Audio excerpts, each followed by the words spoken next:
जय हिंद दोस्तों, स्वागत है आप सभी का इंडिया डिकोडेड पर। दोस्तों, हम सभी जानते हैं कि इंडिया और अमेरिका के बीच में जो मेन टेंशन्स का कारण है वो असल में इंडिया जो रशिया से कच्चे तेल का आयात करता है वही चीज़ यहाँ पे सबसे बड़ा पेन पॉइंट बना हुआ है। बल्कि अमेरिका उस चीज़ को लेकर इतना ज़्यादा नाखुश है कि एक टाइम पे तो अमेरिका ने ये भी ऑफर कर दिया कि देखिए, हम आपको हमारा कच्चा तेल, जिसको अमेरिकन शेल भी कहा जाता है, वो हम आपको देने के लिए तैयार हैं, लेकिन प्लीज़ आप लोग रशिया से कच्चा तेल यहाँ पे लेना बंद कर दीजिए। अब दोस्तों, इंडिया इसमें क्या करता है क्या नहीं करता वो तो आगे की कहानी है, लेकिन अमेरिका के इस ऑफर के ऊपर अमेरिका के ही एक्सपर्ट्स खुद हंस रहे हैं। बल्कि वो ये कह रहे हैं कि अमेरिका का जो ऑफर है उस चीज़ को इंडिया कभी भी एक्सेप्ट करेगा ही नहीं, और अगर इंडिया ने मान लीजिए एक्सेप्ट कर भी लिया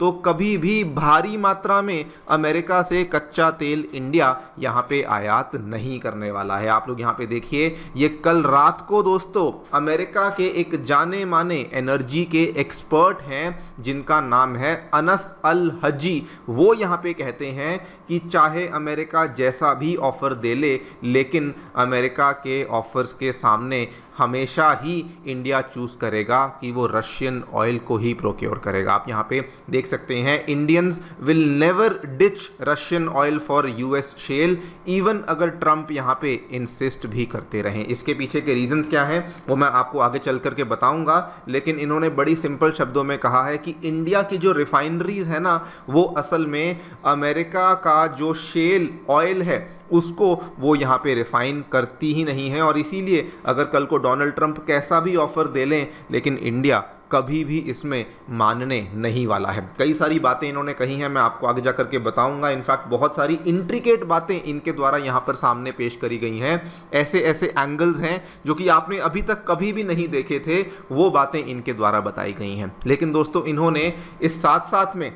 डोनाल्ड ट्रंप की जो पॉलिसी इनकंसिस्टेंसी है इसको भी एक्सपोज कर दिया। वो तो मुझे लगता है कि ऑलमोस्ट हम डेली बेसिस पर ही देखते हैं कि जो भी आता है वो डोनाल्ड ट्रंप की पॉलिसीज़ को और स्पेशली उनकी अनऑर्थोडॉक्स डिप्लोमेसी की निंदा करता है। और यहाँ पर इन्होंने भी ये बोल दिया कि आखिरकार जो यूरोप के द्वारा जो ये इंडिया के ऊपर सैंक्शंस को लगाया गया था विद रिस्पेक्ट टू कि रशिया से बनाए जाने वाली जो आइटम्स हैं उनको हम लोग यहाँ पर अपने देश में आयात नहीं करेंगे। इन्होंने कहा कि देखिए, इंडिया से ज़्यादा तो टर्की एक ऐसा कंट्री है जो कि रशिया से क्रूड ऑयल लेता है, उस क्रूड ऑयल को रिफाइन करता है और अल्टीमेटली वो सारी की सारी चीज़ें अभी भी बिना किसी प्रॉब्लम के यूरोप में जाती जा रही हैं। यहाँ पर भी इन्होंने एक तरीके से यूरोप का, उसके बाद अमेरिका का, वेस्ट कह लीजिए, इन्होंने इन सभी का यहाँ पे जो लॉजिक है इंडिया को टारगेट करने के लिए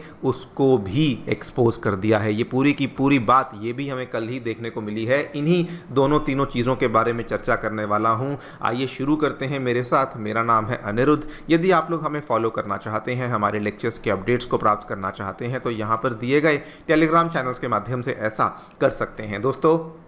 coming to the point directly, basically क्या देखने को मिला है, ये वाले जो एनर्जी इकोनॉमिस्ट हैं, देखिए आपको पहले ही बता दूं, वैसे तो ये सीरिया को बिलोंग करते हैं, लेकिन पिछले 30-40 वर्षों से अमेरिका में ही रह रहे हैं, वहीं के नागरिक हैं, वहीं की यूनिवर्सिटीज़ में पढ़ाते हैं, और ये यहाँ पर कहते हैं कि चाहे अमेरिका कैसा भी ऑफ़र इंडिया को यहाँ पे दे दे, लेकिन किसी भी सिनेरियो में अमेरिकन ऑयल इंडिया परचेज नहीं करने वाला है। इन्होंने बड़े सिंपल शब्दों में कहा कि देखिए, India can not replace Russian crude with American shale because, सबसे पहली बात तो इंडिया की जो रिफाइनरीज हैं, हर रिफाइनरी के अंदर एक कॉन्फ़िगरेशन होता है, एक ढांचा होता है, और इंडिया की जो रिफाइनरीज हैं, फिर भले वो रिफाइनरी हमारी जामनगर वाली हो जो कि बहुत बड़ी है, पारादीप वाली हो, कोची वाली हो, मैंगलोर वाली हो, नुमालीगढ़ वाली हो, ये सारी की सारी जो रिफाइनरीज हैं ये केवल जो मीडियम और हैवी सावर बैरल बारल्स होते हैं, यानी कि या तो रशिया का यूराल हो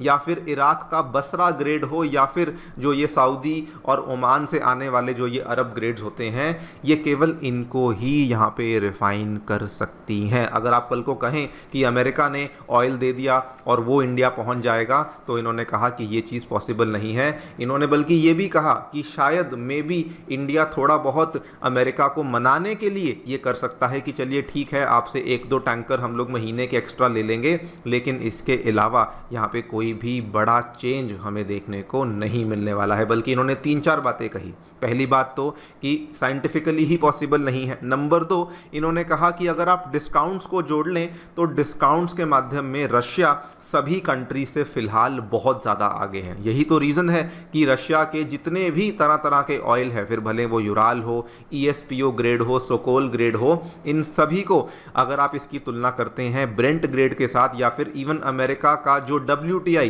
वेस्ट टेक्सास इंटरमीडिएट वाला जो ग्रेड है, इन सभी की तुलना में रशियन ऑयल सस्ता है और इसीलिए India will continue to purchase it. American offers यहां पर काम नहीं करने वाले हैं। नंबर 3, इन्होंने बताया कि अनलेस कोई ऐसी चीज हो जाए जो कि अगेन इम्पॉसिबल है कि इंडिया अमेरिका के बीच में डायरेक्ट रेल कनेक्शन बन जाए, डायरेक्ट कोई पोर्ट कनेक्शन बन जाए, वो भी यहां पे नहीं है। इसलिए भी इंडिया कभी भी रशियन ऑयल को यहाँ पे रिप्लेस नहीं करने वाला है। एंड फाइनली ही टोल्ड कि देखिए ऑलरेडी इंडिया ने तो ऑलरेडी रशिया के साथ बड़ी बड़ी डील्स को साइन कर लिया है। आपको याद भी करवा दूं, पिछले साल के एंड की बात है, हमारी कंपनी रिलायंस ने रशियन कंपनी रॉसनेफ्ट के साथ दोस्तों 10 साल का कॉन्ट्रैक्ट यहाँ पे साइन किया था। यानी कि 10 साल तक वो लोग कंटिन्यूसली रशिया की रॉसनेफ्ट से कच्चे तेल का आयात करने वाले हैं। अब बीच में अमेरिका अगर घुस भी जाता है तो उस केस में ये वाले कॉन्ट्रैक्ट्स को ये लोग वायलेट नहीं करेंगे, बिकॉज इंडिया ने ऑलरेडी एक रिलायबल जगह से कॉन्ट्रैक्ट को साइन कर लिया है, प्राइसिंग को भी पिक्चर में ले लिया है और इसीलिए चाहे डोनाल्ड ट्रंप कैसा भी ऑफर यहाँ पे दे दें, इंडियन रिफाइनर्स, इंडियन कंपनीज कभी भी अमेरिकन तेल को बड़ी मात्रा में नहीं खरीदने वाले हैं। और दोस्तों अभी तो ये जिस इंटरव्यू की मैं बात कर रहा हूँ, डॉक्टर अनास वाले इंटरव्यू की, ये अभी भी समाप्त नहीं हुआ। उसके बाद इन्होंने डोनाल्ड ट्रंप की, इनफैक्ट पूरे के पूरे वेस्टर्न देशों की जो इन्होंने पॉलिसी इनकंसिस्टेंसी है उसको भी यहाँ पे उजागर करवाया। वो कैसे, आपको दिखाता हूँ। रिसेंटली आपने सुना होगा कि यूरोपियन यूनियन के द्वारा इंडिया के ऊपर सैंक्शंस को लगाया गया था कि आपकी जो वादिनार में रिफाइनरी है, हम लोग वहां से ऑयल को प्रोक्योर नहीं करेंगे बिकॉज आप लोग असल में रशिया से कच्चा तेल मंगवाते हो, उसकी रिफाइनिंग करते हो और उसी को हमें भेजते हो। लेकिन इन्होंने कहा कि सच्चाई तो असल में ये है कि केवल इंडिया नहीं बल्कि टर्की एक ऐसा कंट्री है जो कि रशिया से कच्चे तेल को मंगवा करके उसकी रिफाइनिंग करके यूरोप में भेज रहा है और इंडिया से भी ज़्यादा मात्रा में भेज रहा है। और इसीलिए ये भी एक सीधी सीधी पॉलिसी इनकंसिस्टेंसी दिखाता है कि आपको इंडिया को टारगेट करना ही नहीं चाहिए था। ये इस चीज़ को रिफाइनिंग लूपहोल बताते हैं, जिसके माध्यम से ये कह रहे हैं कि अभी भी जो EU है या फिर जो G7 कंट्रीज़ हैं वो अभी भी इस पर्टिकुलर लूपहोल का फ़ायदा उठा रहे हैं और अभी भी वो रशिया से, रशियन क्रूड ऑयल से जो डिराइव्ड प्रोडक्ट्स हैं उनको अभी भी अपने देशों में इंपोर्ट करते जा रहे हैं। अल्टीमेटली इन्होंने,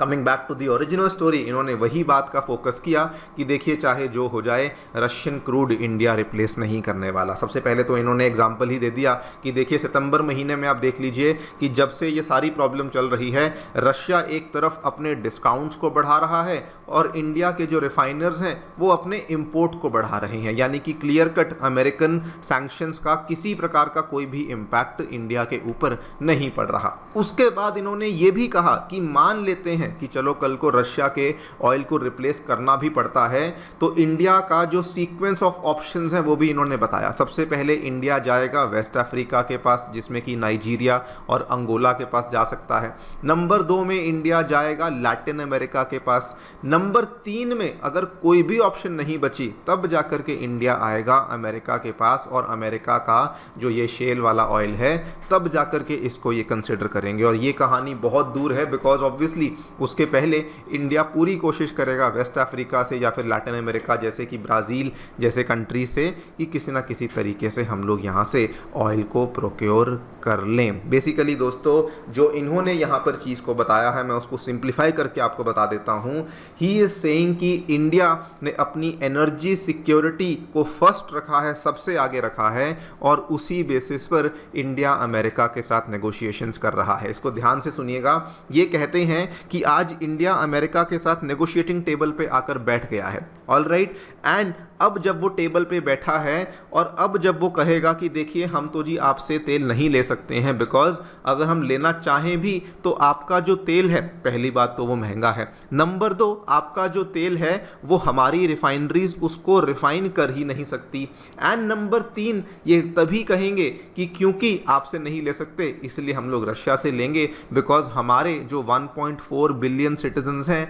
हम लोग इनको यहाँ पर इनकी जो ऑयल नीड्स हैं इनको पूरा कैसे करेंगे। And that is where he saying कि इंडिया ने एक ऐसी गेम को यहाँ पे खेला है जिसके माध्यम से इंडिया दोस्तों लेवरेज भी रख रहा है और अमेरिका के साथ अपनी रिश्तेदारी को भी खराब नहीं कर रहा। आई थिंक दिस इज, अगर वाकई में ऐसा है, आई थिंक ये दोस्तों एक बहुत ही ज़्यादा शानदार मूव है, बहुत ही प्रेज़वर्दी मूव है जो कि इंडिया के द्वारा यहाँ पे लिया गया है, जिससे कि हम लोग अमेरिका के साथ जो प्रॉब्लम चल रही हैं उसको भी सॉल्व कर लेंगे और रशिया से हमारे जो कच्चे तेल का आयात है वो भी हम लोग यहाँ पर कंटिन्यू करते रहेंगे। एग्जैक्टली क्या होगा ये तो again like I am saying from very long time वक्त ही बताएगा, बिकॉज अभी भी अमेरिका ने बैकआउट नहीं किया है। लेकिन दोस्तों एक चीज़ बड़ी क्लियर है कि इंडिया, मैं पहले भी कह चुका हूं, इंडिया कभी भी अपनी एनर्जी या फिर ऑयल सिक्योरिटी को लेके कॉम्प्रोमाइज़ नहीं करने वाला, और आज भी हमारा स्टैंड वही है। भले आप देखिए ऑयल की प्रोक्योरमेंट को लेकर अगर रशिया से बंद करना पड़ेगा, सऊदी, यूएई, इराक से ले लेंगे, अगर एलएनजी लेनी पड़ेगी कतर से ले लेंगे, और अगर हमें हमारे स्ट्रेटेजिक पेट्रोलियम रिजर्व्स की कैपेसिटी बढ़ानी पड़ेगी तो वो भी हम लोग ऑलरेडी कर रहे हैं। यानी कि एक ऐसी चीज़ है जहां पर इंडिया किसी भी प्रकार का कोई भी रिस्क पहले भी नहीं लेता था और आज भी नहीं लेने वाला है। देखते हैं क्या होता है। आपकी जो भी राय है हमें बताएं कमेंट सेक्शन में। Thank you so much for listening, stay tuned and